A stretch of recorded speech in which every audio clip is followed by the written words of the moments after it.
රස්සාවට ඇබ්බැහි වුණොත් ව්‍යාපාර කරන්න. උන් අර පිස්සගේ පලාමල් වගේ කරේ දාගෙන හැමදාම බස් එකේ ඉලිලා ඔෆිස් ගිහිල්ලා උට ගෙදර එන කාතල් එකක්. ඒක ඇත්ත. ඇබ්බැහි වුණාන් පස්සේ බෑ. ඇබ්බැහි නොවෙන්න තමයි මෙච්චර කියවන්නේ. ඔයාලා දිනන ලස්සන කිට් එකක් දාගෙන බීෆ් කේස් එක තරම ඔෆිස් යනවා. ඔකට අවුරුදු දෙක තුනක් ගියොත් ඔය ඇබ්බැහි වෙනවා. ඔය ආස නැහැ මේකෙන් එළියට එන්න ආසම නැහැ. කවුරුම වගේ වෙනවා. ඒකයි මේ බ්‍රේක් කරන්නේ. ඔයාට ඔයාගේ ඩ්‍රීම්ස් වලට යන්න අවශ්‍ය නම් අනිවාර්යයෙන්ම ඔයා ව්‍යවසායකයෙක් ව්‍යාපාරිකයෙක් විය යුතුයි. එසේ නොවන තාක් කල් ඔයාට යන්න තියෙන්නේ CEO level එකේ ජොබ් එකකට විතරයි.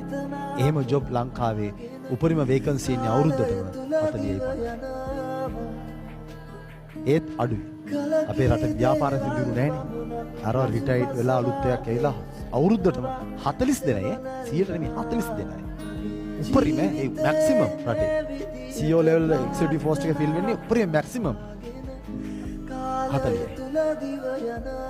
ඒ 40 එන්නත් අලුත් කම්පැනි එන්න ඕන 10ක්වත් අලුතෙන් අවුරුද්දට. ලොකුයි CEO මේ පොඩි කඩවල නෙමෙයි. නිසා ඒක කතාවක්.